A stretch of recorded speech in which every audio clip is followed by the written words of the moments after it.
Então tá, boa tarde. Estava pensando aqui, né? Entrevistador, vou apresentar o painel e aí o que eu vou falar? 5 minutinhos só para dar uma introdução.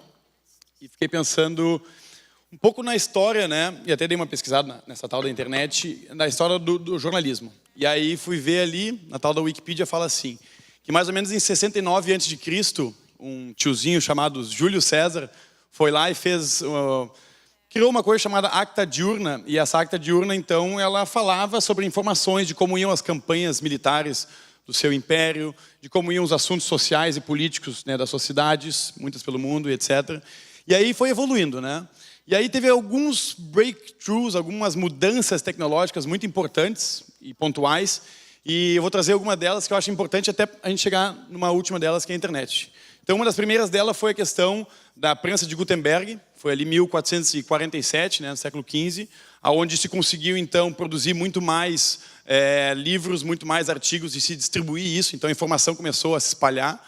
Aí, mais ou menos ali no século XIX, em 1844 ou 7, na internet diz bem direitinho, a invenção do telégrafo, que daí já é uma outra escala, já internacional, onde pessoas podem passar informações, copiar e, de forma muito rápida e eficiente, passar essa informação à frente. Em 1920, mais ou menos, começa a se popularizar o rádio, né? E aí o rádio, então, também começa a ser um grande meio, um novo meio de comunicação, extremamente internacional e fácil de passar essa informação. 1940, a televisão, que também, por sua vez, mais um outro meio para passar a informação. E aí, detalhe, e agora eu quero que vocês prestem atenção no tempo, né? Então, vamos pensar assim, olha só, eu passei lá desde o ano quase que zero até 1940, aí tu pega mais ou menos em 1995, que a internet começou a se popularizar, tá? E ela era essa web que a gente chama Web 1.0, que é aquela, digamos assim, é 1 para N, então tu tem um ou vários meios, alguns meios, produzindo e broadcasting, né? Espalhando essa informação para milhares de leitores, auditores. Aí tu tem, depois, mais ou menos em 2000, 2001, que a gente chama de Web 2.0, que aí é o N para N, ou seja, de todo mundo para todo mundo. Essa web, que ela tem um nomezinho que é UGC, né? User Generated Content, ou seja, o usuário ele é produtor do conteúdo. Que ela se populariza, esse modelo, essa tecnologia em primeiro lugar, e essa maneira de produzir conteúdo na internet, que é mais ou menos em 2001, e que a Wikipedia é um dos grandes exemplos dele, é muito recente, se a gente parar para pensar. Tá? 2001 é ali atrás, cara, são 13 anos. E aí, quando a gente começa a olhar o avanço que tem disso, a gente começa a ver mais e mais plataformas, e as grandes plataformas de internet hoje são Web 2.0, Twitter, YouTube, Facebook, Wikipedia e tantas outras, que essas plataformas são apenas, então, infraestruturas que conectam pessoas a pessoas. E quem produz conteúdo somos todos nós. Todos nós somos produtores de conteúdo. Isso, então, fez uma mudança muito grande na disseminação, na produção, na edição, remixagem de conteúdo, né? E a gente está vivendo agora o início de uma maturidade dessa produção de conteúdo que é democrática. Esse é o tema do nosso painel, né? O novo jornalismo fortalecendo a democracia. Tá? Então, assim, eu até para não me estender muito, eu quero ouvir muito aqui dessas pessoas que têm um conteúdo muito bacana e uma iniciativa muito legal, queria perguntar para vocês como a internet, nesse caso aqui, mudou o trabalho de vocês no jornalismo. Entendeu? E eu vou passar para a Amanda, talvez, que pode iniciar, mãe de uma filhinha linda, acabei de ver ali. Boa noite. Boa noite? Está noite já? Ainda não, ainda está de tarde, eu acho, né? Boa tarde, gente. Ainda bem que foi em 1995 e eu era jovem na época, então ainda tem uma... Peguei um jovem aí por tabela, mas, enfim, a internet, cara, ela mudou tudo, assim, na comunicação, no fazer do jornalismo, especialmente por aquilo que a moça das Filipinas coloca, que é uma coisa de todo mundo poder fazer e o chamar para a ação. Quando eu entrei na faculdade de jornalismo, eu estudei aqui na UFSC, por acaso, eu entrei no jornalismo com uma ideia de mudar o mundo, né? E dessa coisa de transformar, acho que tem muito a ver com que a Pública e a Andréia têm também. Pô, vamos transformar o mundo, a realidade, a gente vai fazer denúncia, uau, vai ser demais, vai tudo mudar por causa do que a gente disser. E aí, quando você vai para a vida do velho jornalismo... eu não sei se ele é novo jornalismo, eu acho que ele é o anterior ao velho. Eu acho que a gente está resgatando o jornalismo com a internet. Enfim, a gente a Pública pode falar melhor sobre essa coisa do mergulho, mas como é nós, a gente trabalha com formação de jovens em jornalismo, eu redescobri a vontade de transformar o mundo e encontrei um monte de gente fazendo isso já. E aí, como que a gente faz, né, na prática? Como é que isso se dá?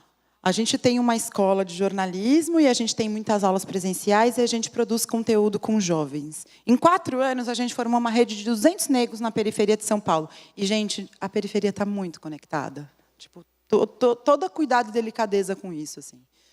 Eles estão muito conectados. E aí a gente foi levar, né, a gente acha que vai lá levar conteúdo, jornalismo. Não, eles estão fazendo o corre. A gente só explicou que, jornalismo, cara, tem 6 perguntas mágicas. O que, quando, onde, como, porquê. Se você responder isso, você tem uma matéria. E é só o que eles já fazem, mas é ajudar a contar a história. Então, só voltando, porque eu me perco um pouco, mas em 4 anos a gente formou 200 jovens. A gente acabou de lançar, faz umas 2 semanas, a nossa plataforma de ensino à distância de jornalismo, para jovem de ensino médio. E a gente está com 3.200 alunos. E é incrível. Porque é isso, a gente viveu um momento, eu aí, né, como velha, enfim, mas... meio jovem, mas...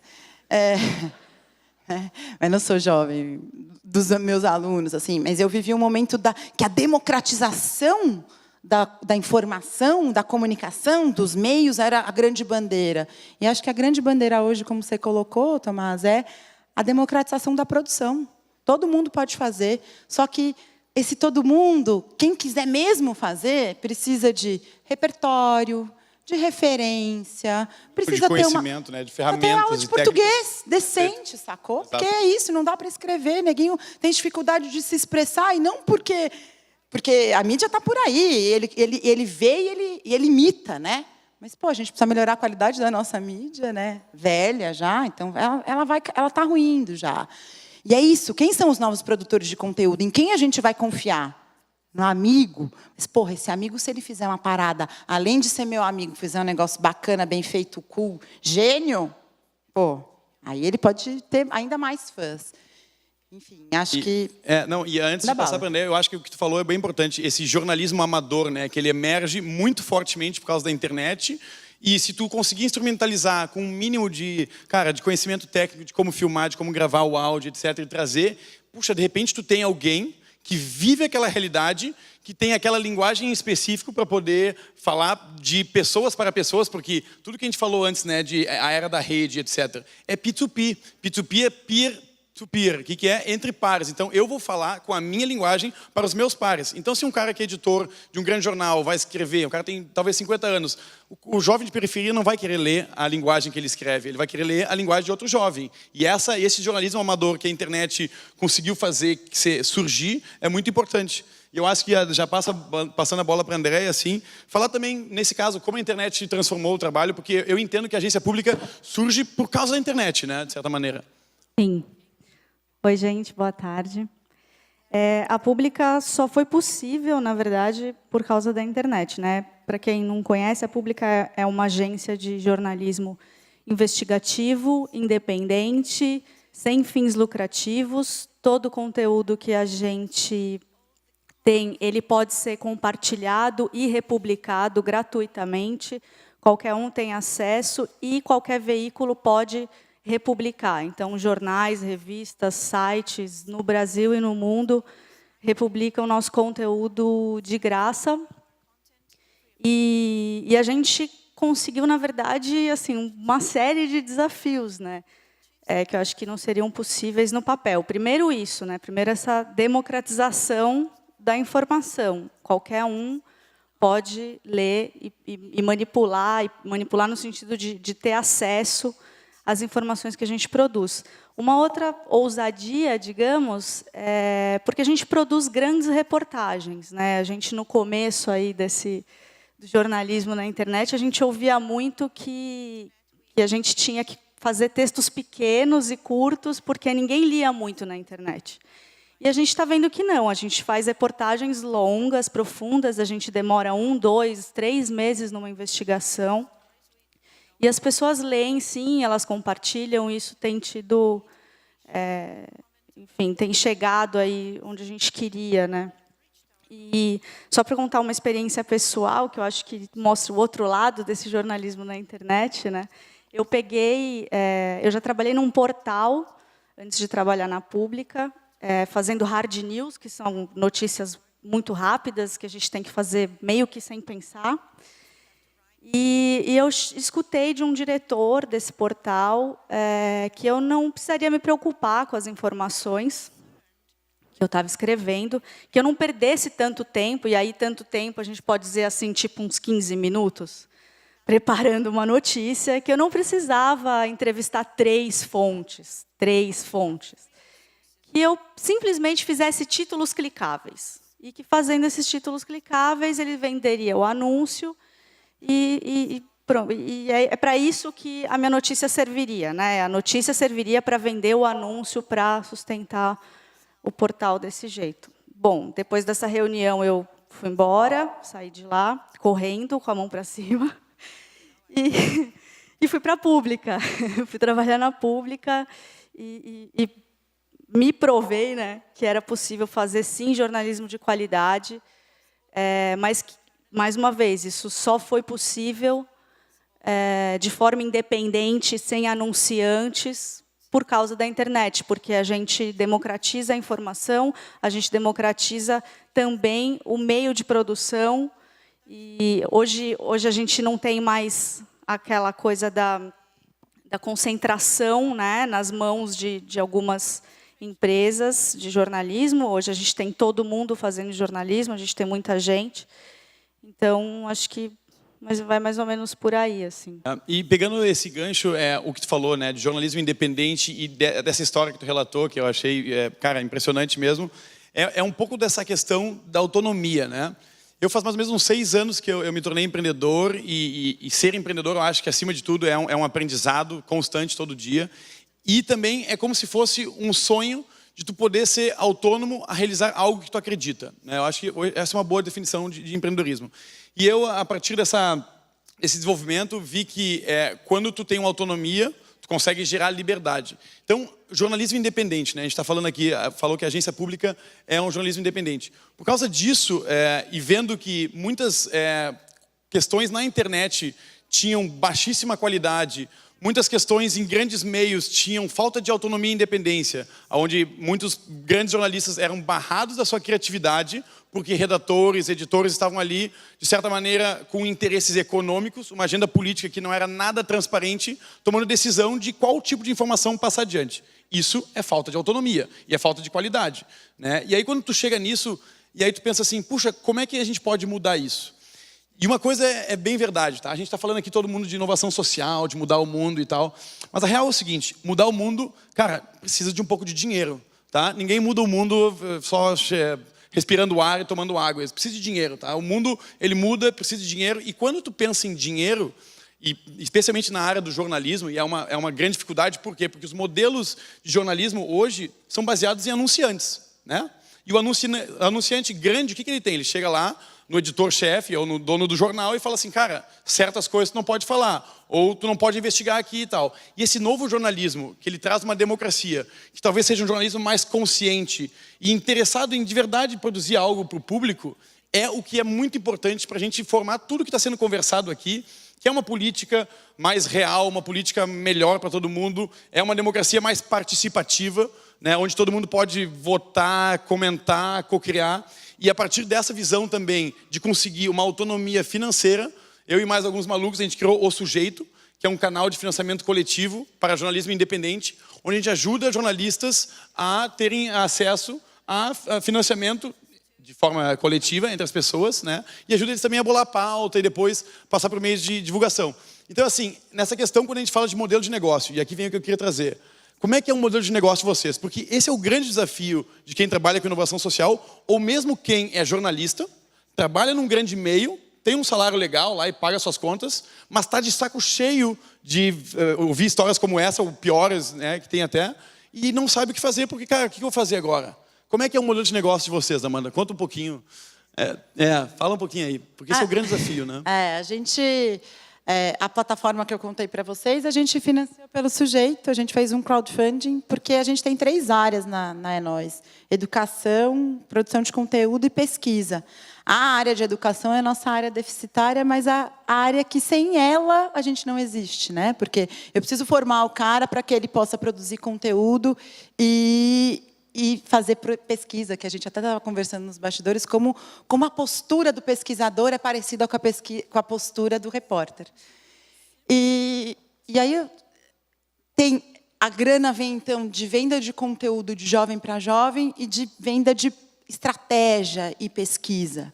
Mas tem uma anedota aqui, uma história, né, que eu gosto de contar, porque é tatame, meu. Porque quando você vai negociar com as marcas, eles não são mais anunciantes clássicos. Então, você não tem mais 30 segundos. Mas, bicho, eles têm o dinheiro. A gente tem a inteligência jovem. Então, e aí? Como é que a gente vai fazer esse jogo? A gente vai fazer esse jogo? Isso é um jogo? Ou isso dá para ser uma coisa genuína mesmo? E aí, a gente tem um aluno na Enóis que ele vive fazendo freela para a gente em produção de conteúdo, que é o Harrison. E o primeiro projeto que a gente virou foi uma revista customizada para a Ambev. A Ambev tem um programa que chama Jovem de Responsa. E aí, eu e a Nina, que é a outra adulta responsável por essa história aqui, que acabou de ter uma filha também, e não pôde estar aqui, a gente foi conversar com o pessoal da Ambev e falou: cara, a gente tem aqui uma galera jovem que faz conteúdo nesse nível de qualidade, vamos abrir um canal de vocês, do programa Jovem de Responsa, com os outros meninos que fazem parte dessa rede. E aí, os caras toparam. E a gente montou uma redação remunerada, então. Tinha lá 3 repórteres, jovens, um diagramador e um fotógrafo, fazendo junto com um editor de foto, um editor de texto e um editor de arte. E aí a gente chegou na reunião de pauta e estava lá os meninos e a gente toda empolgada, pimpona. Pô, viramos o primeiro projeto, todo mundo vai ganhar dinheiro para fazer isso e tal. E os meninos com um bico desse tamanho, com umas caras horrorosas. A gente, galera, o que foi, né? Aí o Harrison me vira e fala assim: Amanda, essa revista é para jovem? Daí eu falei: Harry, pô, vocês vão escrever para outros 10 mil jovens. A tiragem é de 10 mil exemplares. Vai chegar para 40 mil jovens do país todo. Nananana. Ele falou assim: então, mas a gente não concorda com o nome da revista. Vou mudar de profissão, né? Puta saco, eles são chatos. Mas a chatice totalmente fundamentada, porque daí ele vira para mim e fala assim: sabe o que é? Quem chama jovem de jovem é velho. Aí, é isso, né? Você tem que ceder, né? Ok. A gente falou: porra, é mesmo. E aí ele falou: tá bom, e aí qual que é a sua sugestão, então? Pô, a gente queria que chamasse Na Responsa. E aí fomos lá na Ambev, né? Aí você vai com o diretor de comunicação corporativa, senta com ele e conta essa história. E aí, hoje, isso faz 3 anos. 3 anos depois, toda a comunicação do programa Jovem de Responsa que se direciona aos jovens se chama Na Responsa. E isso é por causa do Harrison, sabe? Então, essa coisa de abrir o microfone, que eu acho que é uma coisa que a pública faz demais, que é: porra, vamos olhar o outro. A gente está aqui dentro do nosso gabinete ou da nossa redação, estou achando que na periferia não tem. A gente fez um projeto para a Fundação Telefônica em 2012, e aí a gente fez um blog. Os meninos estavam fazendo um blog sobre um campeonato de futebol que rolou no único campo de várzea, no Parque Santo Antônio, que é Capão Redondo. E é uma comunidade de 15 mil habitantes, a gente teve 14 mil acessos únicos. Na internet, bicho. E não tem internet. As bandas largas, a net passando cabo e tal. Meu bem, está todo mundo no celular, votando, comentando as matérias. Porque eles conhecem a realidade de lá e eles reportam coisas que interessam para as pessoas que estão lá. Então, porra, deixa eles fazerem, deixa eles falarem. E aí, voltando para o modelo de negócio, para não ser louca, mas é isso, né? Tem um tatame, tem uma... A gente é uma escola de jornalismo, mas... Eu tenho muito mais cabelo branco para educar cliente, empresa, darará, do que o moleque. Porque o moleque pegou, ele já está fazendo cobertura, tweetando, enlouquecido. Mas o cliente, às vezes, demora anos. Mas quando a gente consegue, porra, é do caralho, é uma delícia. André, conta para nós um pouco do modelo de negócio de vocês. Eu conto, mas acho que tem alguém querendo falar ali. Ó. Opa, Adoro gente atenciosa, elegante, presta atenção nas visitas. Eu vou contar uma coisa para vocês, gente. Vocês estão bombando na net. Que Não estava medo. previsto. Viu que a gente apresentou só vocês, a Vanessa não ia entrar, mas o povo está gritando lá. Eu vou ter que chamar a Vanessa para fazer pergunta para vocês, que o povo quer participar. Traz pra roda. bom. vamos Vem, lá. Vanessa. Traz pra roda, chega mais. Oi, gente, voltei. Muito mais rápido do que eu esperava. É que esse assunto é um assunto... Não que os outros não fossem, mas esse é muito polêmico também, né? A gente tem uma pergunta aqui do @Jardim Sonoro. Como podemos democratizar as concessões públicas de rádio e TV? Se a gente soubesse, né? Mas assim, Caceta, vamos... Que pergunta, hein? tia? Bom, eu vou sair. Eu sou entrevistador, graças a Deus eu não preciso responder. Na verdade, já... Calma. Assim, vamos falar um pouco sobre isso, porque isso também as pessoas estão falando muito, né? A rádio e TV são concessões públicas, mas que atendem a interesses de empresas privadas, né? Com as eleições, isso ficou muito premente nas discussões, nas redes sociais. Então, eu queria que vocês falassem um pouquinho sobre isso. Ó, eu não sou especialista em nenhum tipo de gestão pública, mas eu vou falar uma coisa que eu acredito no sujeito e eu vejo um pouco do trabalho das meninas, que é a questão do jornalismo participativo, tá? A internet nos trouxe essa capacidade de participar, de decidir em conjunto, de comentar, de co-criar e, ao final, fazer uma escolha do grande grupo, entendeu? Queira ou não queira, isso é um pouco de democracia, né? Quando a gente faz essa possibilidade. Então, eu acho que, assim, se os governos aprendessem a conversar e dialogar mais nessa era, que é a era da participação, que é a era da cocriação, que é a era da... Eu acredito que é mais a era da colaboração do que a era da competição, porque são vários desafios e a gente tem que estar junto. Então, assim, para mim, talvez uma resposta, de certa maneira, fácil, mas que pode permear outras respostas mais profundas é, cara, vamos aprender a conversar, vamos botar isso, em primeiro lugar, transparência, né?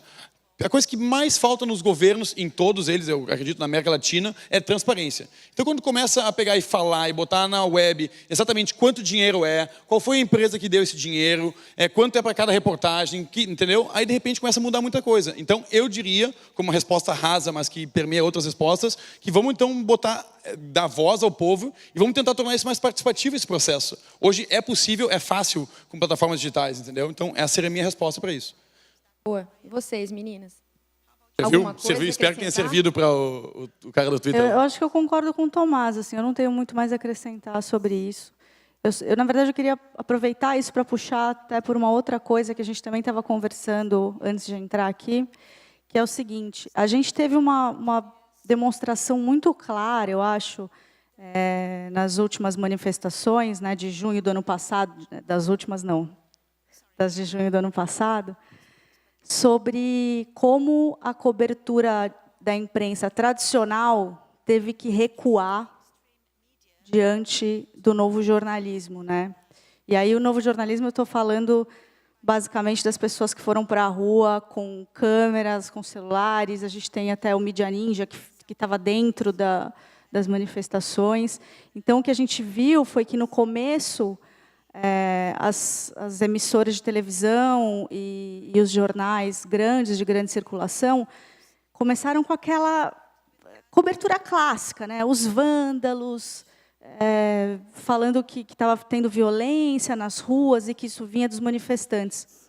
Quando as pessoas começaram a fotografar a violência policial, filmar, colocar isso nas redes, esses veículos tiveram que recuar nas suas coberturas. Isso ficou muito claro, assim.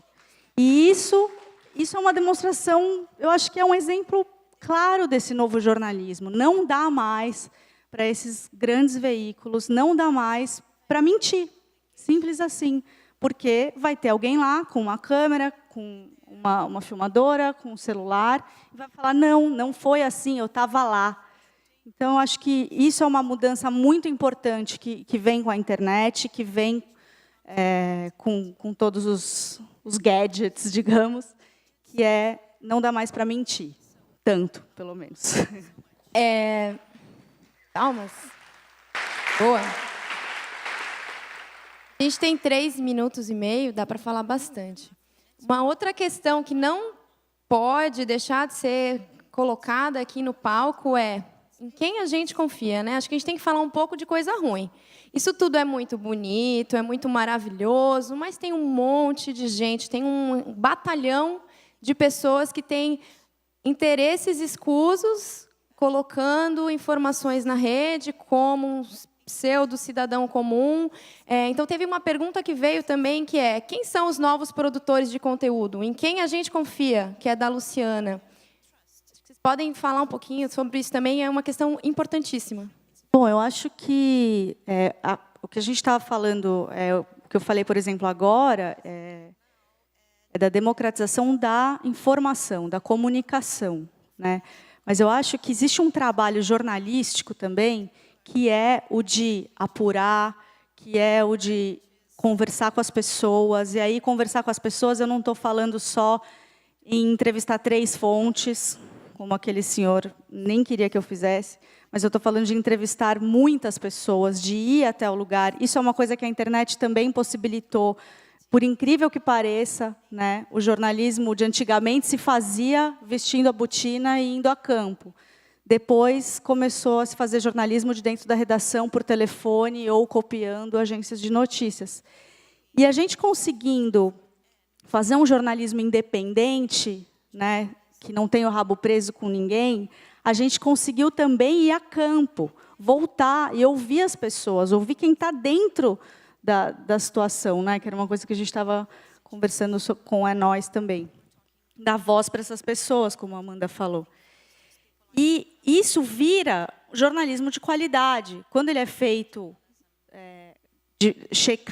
com checagens, né? Porque não adianta você compartilhar uma foto, você compartilhar uma notícia que você não conhece a fonte, né? Por isso que eu acho que tem muitas novas produtoras de conteúdo jornalístico que são sérias, que são idôneas e que fazem jornalismo, apesar de ser jornalismo de internet, jornalismo profundo, de qualidade, que trazem a reflexão. Acho que o jornalismo de qualidade ele tem que trazer reflexão.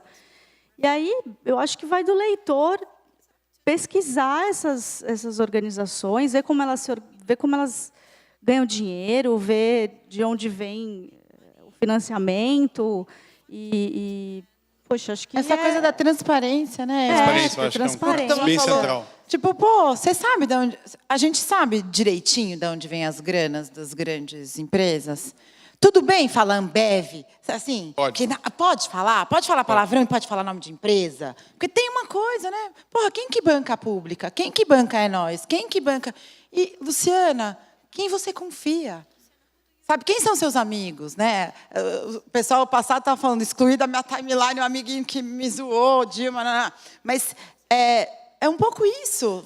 Você confia em quem você, né? Porra, eu confio no André porque eu acompanho o trabalho. Um cara que é amigo meu foi dupla dela numa matéria investigativa, ele me contou os babados do bastidor da história. Então, tem essa coisa da proximidade, e alguém falou de hiperlocal, quanto mais hiperlocal. Luciana, confie nos seus amigos e veja o que eles estão lendo. E confie também no jornalismo que dialoga. Eu acho que isso é importante também.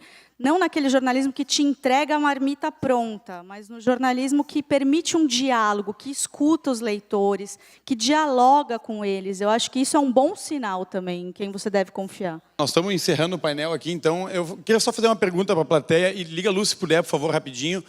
Quem aqui, pelo menos uma vez, já fez uma doação via financiamento coletivo ou crowdfunding? Levanta a mão, por favor. Olha que legal, cara. Porra, quase 70 e poucos % da plateia. Então, assim, eu acho que isso é muito interessante a gente verificar e também incentivar as pessoas, porque esses 3 projetos que estão aqui, eles se basearam muito no financiamento coletivo para serem possíveis.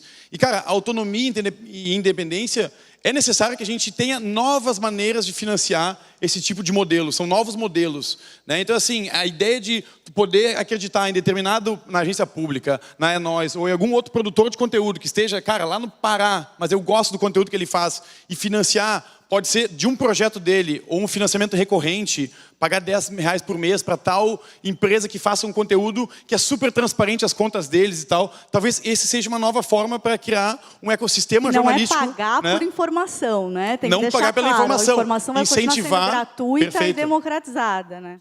Incentivar que aquele modelo... Quem você... Alguma outra palavrinha final, Amanda? Ai, gente, é isso. Foi isso, rápido. né? Quem O quiser novo saber jornalismo... mais também, vem conversar com a gente depois. Né? Vamos depois venham conversar com a gente. Mas o novo jornalismo é uma delícia de fazer. Ele é muito melhor do que o velho. Tipo, é um convite. Produzam, botem na rede, falem mesmo. mesmo. Vermelho ali, né? Acabou. Valeu.